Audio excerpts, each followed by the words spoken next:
What's up, world? This is SG, Spiritual Goddess, GAWDDESS, and I'm back with another topic. This topic is more of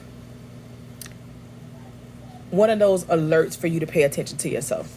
So, just as I was scrolling through social media today, I seen two different stories, and they were domestic violence stories that ended very tragic, right? And so there's one story, this young lady, she had a sugar daddy. She was 20 years old, he was 53. And when he tried to cut it off with her, she started calling his wife. Well, I'm gonna tell your wife what's going on. And he slit her throat and, burnt her body, shot her in the head and burnt her body, right? And then the second story was this gentleman, and he was just writing about what he was going through. He seen his partner's wife in the club with another man. When the light came on, he took a picture of the lady and the guy she was with, sent it to his friend. He said he woke up the next morning, he seen all the RIP posts that somebody had, that the husband, had did away with his wife. And he said that nobody even knew he had that in him. Nobody even seen that side of him, and the only thing the friend could say to him is, I love you and I'm sorry. And he said he had to live with that guilt. Nobody came after him, but he had to live with that guilt for some time. And then, like, Spirit was putting it on my heart, right, to make this video. Because I can tell you that, unfortunately, I have been in several domestic violent relationships. And one that was seconds away from turning fatal, right? And I speak on this because the one that stood out the most for me, the one that almost turned fatal, me and this guy had been dealing with each other for 5 years. We never argued. We never fought. He was not even the type of person that was a fighter. No one had even heard of a story of him fighting. He was genuinely a laid-back individual. And there was someone else that was crazy obsessed with me, and I'm very much like a no face, no case type person. I'm very private. I have been very private, like, for a long time, right? Like, from the beginning of me coming out dating, I've been a very private person. So when he found out who I was dating, he was upset that I chose that person over him. So of course he went to this person to try to get this person to leave me, but it resulted in this person attempting to take my life, okay? And so going through that situation, I made a promise when I was praying, at the end, of me being pistol whipped for 45 minutes. And when he took that safety off that gun and put it to the back of my head, I could do nothing but pray. And I said, if I get out of this, I would make sure I never put myself in a situation like this. And I've upheld that, right? And everybody, when I sit back and I think about the domestic violence relationships that I've been in, everybody has sworn to me, I've never put my hand on a woman. I will never put my hand on a woman. That's not the case, right? However that may come up in a situation, I've heard that from every single person that I was in a domestic violence relationship. So then I was like, what is it about me in my mouth that makes a person want to do something to me? And I had to realize it's not me. It's in these people that can't take rejection, that can't that's overly obsessive, right?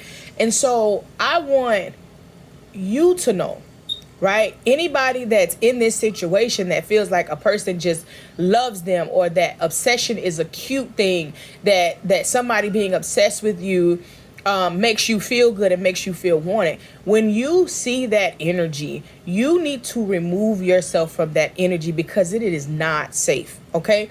It is not safe for someone to be obsessed with you. It is not safe to play games with people. It is not safe to walk away from one relationship and then immediately after, you're in another relationship and you haven't fully closed that door on that relationship. You don't know what people are capable of. And right now, more than ever, mental illness is real. I need us collectively to start making better choices, because in life, the two stories that I told you about, these women could have made better choices and they still would have been here. And the thing is that when media covers a story, they'll say, oh, it's so sad this happened. You're right, it's sad it happened, and it should have never happened. But if we go back even further and think about our choices and our decisions that we made, because I analyzed my situations and said, okay, I could have did this different. Okay, I could have done that different, right? We got to start taking accountability for our own actions, right? And not being in an energy of, it doesn't matter what I did, it doesn't warrant that. Because you cannot tell a person how to respond to hurt.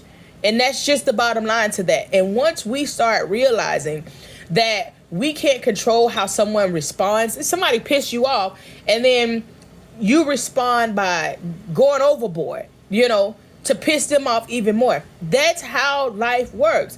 And we don't talk about things like this enough because we feel like, oh, this topic is off limits, or we feel like, oh, no one deserves this or no one deserves that. There's no such thing as a person getting something that they don't deserve.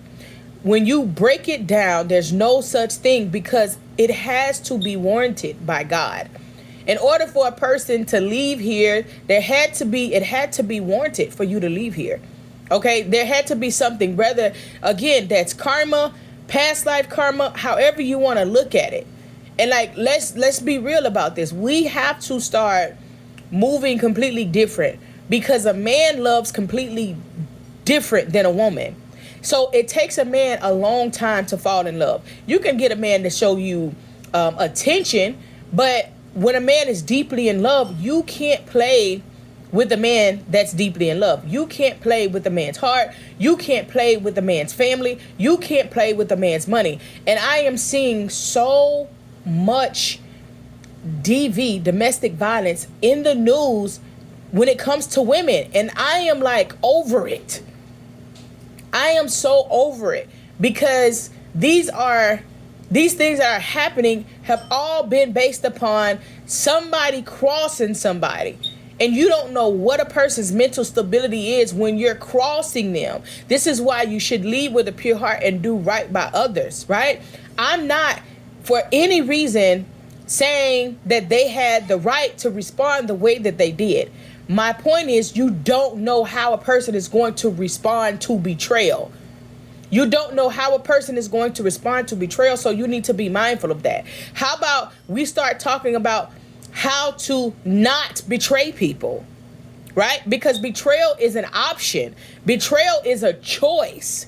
So if we don't know how people are going to respond to betrayal, then how about we stop betraying people? How about we work on our character? How about we become better people? But we're not ready for that conversation because we're still too busy pointing the finger at the reaction that someone had based on the action that someone took. I don't know, man. We got to do better. Ashe.